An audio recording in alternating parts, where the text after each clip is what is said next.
Hello दोस्तों, आप सभी के अपने यूट्यूब चैनल VS क्लासेस में आप सभी का स्वागत है। दोस्तों, मैं हूं ऋषिकेश कुमार। दोस्तों, आज की इस वीडियो सेशन में हम बात करेंगे क्लास 8 का हिंदी चैप्टर 2 बस की यात्रा। आज हम इसका क्वेश्चन आंसर करने वाले हैं। ये जो मेरा चैप्टर 2 है बस की यात्रा, आज हम इसका क्या करने वाले हैं, क्वेश्चन आंसर करने वाले हैं। आइए हम क्वेश्चन 1 से देखते हैं। देखिए, यहाँ प्रश्न अभ्यास, यहाँ से हम शुरू करते हैं। कारण बताइए। तो आइए हम क्वेश्चन नंबर 1 से शुरू करते हैं। क्वेश्चन नंबर 1 कहता है, मैंने उस कंपनी के हिस्सेदार की तरफ पहली बार श्रद्धा भाव से देखा। लेखक के मन में हिस्सेदार साहब के लिए श्रद्धा क्यों जग गई? आइए हम इसका आंसर लिखते हैं। तो देखिए, क्वेश्चन नंबर 1 का जो आंसर है, कहता है लेखक के मन में बस कंपनी के हिस्सेदार साहब के लिए श्रद्धा इसलिए जाग गई कि वह टायर की स्थिति से परिचित होने के बावजूद भी बस को चलाने का साहस जुटा रहा था। कंपनी का हिस्सेदार अपनी पुरानी बस की खूब तारीफ कर रहा था। अर्थ मोह की वजह से आत्म बलिदान की ऐसी भावना दुर्लभ थी, जिसे देखकर लेखक हतप्रभ हो गया और उसके प्रति उनके मन में श्रद्धा भाव उमड़ता है। यही इसका सही उत्तर हो जाएगा। अब आइए क्वेश्चन नंबर 2 को हम देखते हैं। क्वेश्चन नंबर 2 है, लोगों ने सलाह दी कि समझदार आदमी इस शाम वाली बस से सफर नहीं करते। लोगों ने यह सलाह क्यों दी? तो आइए हम क्वेश्चन नंबर 2 का उत्तर जानते हैं। लोगों ने लेखक को यह सलाह इसलिए दी क्योंकि वे जानते थे कि बस की हालत बहुत खराब है। बस का कोई भरोसा नहीं है कि यह कब और कहाँ रुक जाए। शाम बीतते ही रात हो जाती है और रात रास्ते में कहाँ बितानी पड़ जाए कुछ पता नहीं रहता। उनके अनुसार यह बस डाकिन की तरह है। इसका 2 का सही उत्तर यही हो जाएगा। अब आइए हम क्वेश्चन नंबर 3 को देखते हैं। आप चाहे तो इसका स्क्रीनशॉट ले सकते हैं। 3 नंबर क्वेश्चन देखिए क्या कर रहा है। कहता है ऐसा ऐसा जैसे सारी बस ही इंजन है और हम इंजन के भीतर बैठे हैं। लेखक को ऐसा क्यों लगा? आइए हम देखते हैं इसका उत्तर क्या हो जाएगा। जब बस चालक ने इंजन स्टार्ट किया तब सारी बस झनझनाने लगी। लेखक को ऐसा प्रतीत हुआ कि पूरी बस ही इंजन है, मानो वह बस के भीतर न बैठकर इंजन के भीतर बैठा हुआ हो। अर्थात इंजन के स्टार्ट होने पर इंजन के पुर्जों की भांति बस की यात्री हिल रहे थे। तो 3 का जो क्वेश्चन था, इसका सही उत्तर यही हो जाएगा। अब आइए क्वेश्चन नंबर हम 4 को देखते हैं। क्वेश्चन नंबर 4 क्या कह रहा है, आइए हम देखते हैं क्वेश्चन नंबर 4। चलिए भाई 4 को देखते हैं। कहता है गजब हो गया, ऐसी बस अपने आप चलती है। लेखक को यह सुनकर हैरानी क्यों हुई? आइए इसका सही उत्तर हम जानने का प्रयास करते हैं। तो इसका देखिए उत्तर क्या हो जाएगा। बस की वर्तमान स्थिति देखते हुए इस प्रकार का आश्चर्य व्यक्त करना स्वाभाविक था। देखने से लग नहीं रहा था कि बस चलती भी होगी, परंतु जब लेखक ने बस के हिस्सेदार से पूछा तो उसने कहा चलेगी चलेगी ही नहीं, अपने आप चलेगी। तो देखा आपने क्वेश्चन नंबर 4 का उत्तर। अब आइए क्वेश्चन नंबर 5 को देखते हैं।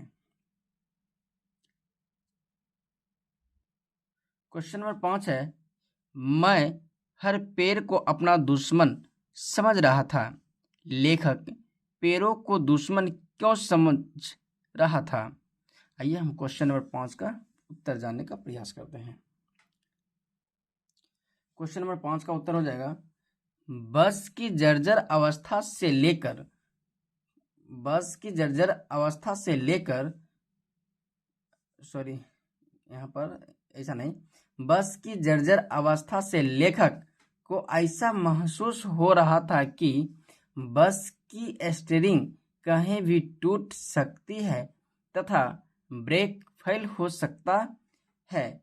ऐसे में लेखक को डर लग रहा था कि कहीं उसकी बस किसी पेड़ से टकरा न जाए। एक पेड़ निकल जाने पर वह दूसरे पेड़ का इंतजार करता था कि बस कहीं इस पेड़ से न टकरा जाए। यही वजह है कि लेखक को हर पेड़ अपना दुश्मन लग रहा था। तो क्वेश्चन नंबर 5 का उत्तर यही है। ठीक है, अब आइए आगे देखते हैं क्या है। आगे है पाठ से आगे। तो देखिए पाठ से आगे क्या कह रहा है। तो पाठ से आगे में आपको 3 क्वेश्चन दे रखा है। पाठ से आगे में 1 2 3। आइए हम इसको भी देख लेते हैं। क्वेश्चन नंबर 1 क्या कह रहा है? कहता है सविनय अवज्ञा आंदोलन किसके नेतृत्व में, किस उद्देश्य से तथा कब हुआ था? इतिहास की उपलब्ध पुस्तकों के आधार पर लिखिए। अब आइए हम पाठ से आगे क्वेश्चन नंबर 1 का उत्तर जानते हैं। इसका उत्तर है पाठ से आगे का, कहता है सविनय अवज्ञा आंदोलन महात्मा गांधी के नेतृत्व में 1930 में अंग्रेजी सरकार से असहयोग करने तथा पूर्ण स्वाधीनता प्राप्त करने के लिए किया गया था। इसका सही उत्तर यही हो जाएगा। अब आइए क्वेश्चन नंबर 2 को हम देख लेते हैं। नया बुक है ना, क्लास 8 का हिंदी। चलिए कोई बात नहीं है। क्वेश्चन नंबर 2 क्या कर रहा है? सविनय अवज्ञा का उपयोग व्याकरण ने किस रूप में क्या है, लिखिए। तो अब आइए इसका भी हम क्वेश्चन का आंसर जान ही लेते हैं। बहुत ही अच्छा क्वेश्चन पूछ रहा है, इसमें आज पूछा जा रहा है। चलिए हम इसका उत्तर भी दे ही देते हैं। इसका उत्तर क्या हो जाएगा?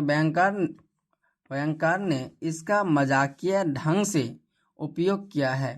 उन्होंने बताया कि बस में बैठना भी एक तरह का सविनय अवज्ञा आंदोलन जैसा है, क्योंकि यह बस किसी भी समय खराब हो सकती है। वाकई में ये जो हम पढ़ रहे थे चैप्टर को, सही में ये क्या है, एक तरह से मजाकिया अंदाज में ये चैप्टर था मेरा। तो चलिए हम 2 का उत्तर जान लिए हैं। अब आइए क्वेश्चन नंबर 3 को। और क्वेश्चन नंबर 3 है, आप अपने किसी यात्रा के खट्टे मीठे अनुभवों को याद करते हुए एक लेख लिखिए। आइए अब हम इसको लिखते हैं, जानते हैं। तो देखिए इसका सही उत्तर क्या हो जाएगा। इसका सही उत्तर हो जाएगा, मैं एक बार अपने परिवार के साथ पहाड़ों की यात्रा पर गया। वहाँ का मौसम बहुत अच्छा था, लेकिन रास्ते बहुत टेढ़े मेढ़े थे। हमें उल्टी भी हुई, लेकिन पहाड़ की सुंदरता देखकर बहुत अच्छा लगा। यह सफ़र कभी नहीं भूलूंगा। इसका सही उत्तर यही हो जाएगा क्वेश्चन नंबर 3 का। इसी तरीके से लग रहा है कि हम प्रश्न अभ्यास का जो क्वेश्चन था, हम इस प्रश्न अभ्यास का जितना भी क्वेश्चन था हम इसको देख लिए, और पाठ से आगे जितना भी क्वेश्चन था हम उसको देख लिए। तो दोस्तों आज हम यहीं तक रहने देते हैं, क्योंकि वीडियो लंबा ना हो जाए, इस वजह से हमने प्रश्न अभ्यास से और पाठ से आगे के हम क्वेश्चन को देखे हैं। बाकी जितने भी क्वेश्चन बच गए हैं, जैसे ये है मन बहलाना, ये जो बच गए हैं इसको हम अगले वीडियो में देख लेंगे। और देख लेते हैं इधर भी हैं। तो देखिए भाषा की बात है, इस सब को हम अगले वीडियो में देख लेंगे। तो चलिए आज के लिए इतना ही, मिलते हैं फिर नेक्स्ट वीडियो में।